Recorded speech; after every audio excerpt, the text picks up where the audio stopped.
Born North Shields, Banks of the Tyne. Really? Which you would never guess. No. Banks of the Tyne in January 1953. Lived in Blythe itself all my life. Blythe, where Dan Burn, the footballer, comes from, where the army man built in Blythe, not born, but built in Blythe. It's there. We also had the largest little chip factory for the electric cars built in the port. They flattened the power station and started to build this, and then the government pulled the plug, and that was just a bit of wasteland. So it's typical of where I came from. Grew up surrounded by pit heaps, slag heaps as we call them, pit heaps, and we used to play on them, slide down them, roll around them, all sorts of things. You will not find one now. If you go up there's not one. All disappeared. There's only one bit of open cast left, which is further up the coast, a place called Creswell, and that's the only bit that's got it. It's high quality coal which comes out, and why they don't just mine the whole lot, it doesn't make sense. But never mind, they did that. Mum and Dad worked hard. We never saw them because they worked so hard. Mum created her own business, a hairdressing business, and father, he was a civil engineer on the railway and just worked his way up to the very top. And we are very proud of it, but we never saw our parents as we grew up, really. That was the trouble. I did find recently a receipt for £120, which was their purchase of their first house. A flat up and down, so they charged the people upstairs, so it paid for what they had downstairs. And then they moved after that, it grew. So I went to secondary school, not academic. That didn't please me. I could do maths. I've never read a book in my life, and I still haven't. I've never read a book. It's just not me. I don't mind taking the Guinness Book of Records and picking bits and pieces out, that sort of thing, but not to read a book. Kicking the ball around was my thing. Kicking the ball around anywhere and everywhere. And we used to roll in from school, at the end of the bikes in, change quickly out down the field. And that was every night. We lived on the field. And it gradually went through, and those four of us got to a high level. Two went and signed for Sunderland, Terry Charlton and Peter Carroll. And Alan Wallace, he went and signed for Leicester. And I was the fourth person, and I signed for nobody. We were four defenders, and we were quite renowned, but they made it. They didn't all stick in it. By the time they got to their late teens, they were finished in Sunderland, and Alan, he became an artist instead. He went down to Leicester, and they said, "You're wasting time being a footballer, be an artist," because he used to draw all sorts of things. So he did. So we did the football. In secondary school, it was a grammar school. I don't know how, because we were so rough and ready. But that's just what it was called. But I did the football, and I went into rugby. I did a bit of rugby. On a Sunday afternoon, I used to row for Blythe on the river. I would go at that. And it went on. I just felt there was something else. So I applied for university. I don't know how, I had nothing to apply for. And it was a religious one. It says it was Exeter University, and it was linked to the church. And I thought, well, I'll never get in there. So I wrote my own reference and sent it in. And I got an interview. But in those days, they took people as teams. So I went down as it was a rugby team, and they were interviewing people for each position twice. Oh. So there was two locks, two wingers, two of every, two fullbacks. And I was unfortunately against Mike Slemon. Oh. Somebody might know him, was a very good England winger. And naturally I didn't get in, he got in. So it was a long trip down for nothing. But we came back, I didn't give up. I decided to go to Newcastle University and do PE there. But I didn't know how I was going to get in. And my ex-PE teacher still lived locally, and I saw him and he got me in anyway. In there we did all sorts. The football progressed just on university level. I went to play rugby for Tynedale, which was a forerunner of Newcastle Diamonds, Newcastle, whatever they call themselves now, Grasshoppers, Pigeons, goodness knows. So they were an offshoot of that. I played hockey for Morpeth hockey team, and I ran cross country during the winter and athletics during the summer. And I loved athletics. I really did. At 11, I set, and it still stands because they've changed from the unitaries to metric. So my yards, feet and inches, 100 meters, 100 yards, 12.3 seconds still stands and can never be broken. That was for 11-year-old. And I went through, all the way through, had some good times. I made the National Athletics Championships for 400 meters, and I came 5th. Northumberland was at the back end of everything. We were the poor relations. We didn't have anything. I'd never seen an artificial surface track as we had to run on. We ran on either grass or cinders, which had been squashed into them. That was our track. When we went to the national championships, I went out for the heats of the 400 meters, and I couldn't believe it. People sitting here with starting blocks. I'm just standing start, because we had nothing else. And we had to share our kit with each other. They didn't have enough kit in the county for all of us to have it set. And we had to share the shorts with the girls. And I remember coming around the bottom bend of this 400 meters and everything dropping out. But it went on, and I got to the national finals at that time. So there was another little bit that I did. Most of that was to do with outward bound and mountain leadership skills.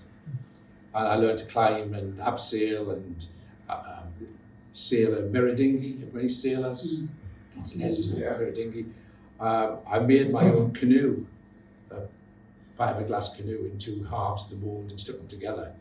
And then canoed as far as he could from as nearest to the source as he could on the River Tweed all the way down to the coast.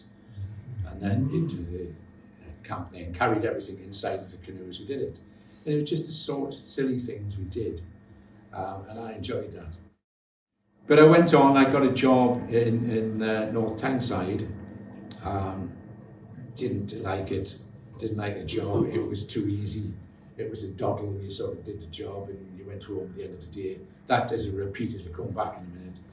And I couldn't cope with that. So I left that and I went to a school called Battle Hill.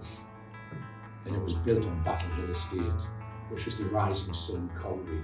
If you heard, you know the songs, in House of the Rising Sun. Yeah. Well, the pub was there, and it was at the front of the Vitty, and the school was built there. And it was hard. It was hard. You had fathers coming in and saying, "I want you to cane my son." I'm not supposed to do that. Can you tell me why? On the way home, he sprayed a whole lot of cars, different colours. As long as it's not mine. But we had that sort of thing all the time. It was rough. And the only way to them was through sports. And I did it with football. They built us a new school, but no fields. So everything had to be done on tarmac. And it was amazing how those kids' skills developed because they had to do it on tarmac. You couldn't fall down. You'd rip your legs to bits. But we did that, and we had a successful team. We went through 3 years totally unbeaten. Nothing got near us, all of Northumberland and Durham. Nobody got near us until we came into this cup final. And we're playing against a team called Forest Hall. Never forget it. And I decked the bus out with all the tapes on, thinking, I have a chance of winning this. And we had the music in the front, we are the champions. And at half time, we were losing 5-1. And I called them together, the lads again at half time, and said, I don't know what to say to you. You know, we've played all season and we're losing 5-1. Don't worry, no. So out they went, there was no point saying anything out. We won 7-5. And they just went out and they said, we'll play football now, we'll show them what to do. And they did, they were fantastic. I've got a photograph of them. 11 lads, well, there was two subs. There were 11 lads, and everyone went to a football league club. Really? Every single one, which was great to know. Two of them stuck it. One was actually at Norwich. Anthony Loma, those Norwich supporters going the wrong way back. Anthony Loma, he was there. And a lad called Graham Hewitt, he was at Cambridge. So they went on. And I thought it's time to move on. I had two young daughters, and we couldn't see any future for them in the Northeast at all. Nothing. Schools were absolutely crap. There was no employment prospects. You know, it was hard going. I liked it, it was hard going. So we did the pin in the map, and it came on Necton. Little did I know. So I thought, well, come down and try it out. This has got to be something different, rural place. Yeah, let's have a go at it. We came down. If we could have gone home in the second week, we would have gone home again. It was so bad here. Not the place, the school. The school was absolutely horrendous. Academic standard was zero. I sent some of the kids' work back up north, and they were saying there's 3 years difference. The child here, that work would have been done 3 years ago with us. And I could see that, it frightened me. So we actually took the kids out of school here and went to Norwich instead. But I stayed here for 3.5 years. It was again so easy. I mean, the head, God bless her soul, she used to come in the morning and go in and get a Radio Times out. And you put your hand around the door, get your keys for your classrooms and that. And you did that at the end of the day, put them back. And she's still sitting reading Radio Times or the Women's Weekly or something. And you never saw her. Yeah. Never saw it all. She used to say, do what you want. Yeah. So I came down as deputy head, did what I wanted, I got out. Yeah. And I went down to Thetford, and I stayed 20 years in Thetford as a head. I loved that. That was a battle. That was a real battle, physically, mentally, but loved every minute of it.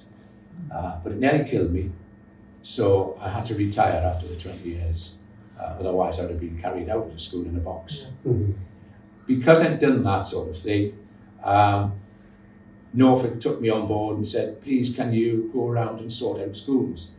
So I had 2 in Dereham and 1 up at Worstead near Walsham. Walsham up there. So that was 3 schools I had to go and try and sort them out, get them back into the land of the living, which we did, but it wasn't a great challenge to do it. I mean, all I had to do was walk in and say, you're not doing your job, get out, you're fired. Yeah. And that was it. Yeah. You know, so you can't do this, but we did. It did happen. And then I got picked up by national education, and I had spells in, there's no order in this. I did start in Oldham, and then I went to Hounslow, London, and then I disappeared somewhere else. Or Hereford. I had a year in Birmingham. That was an education.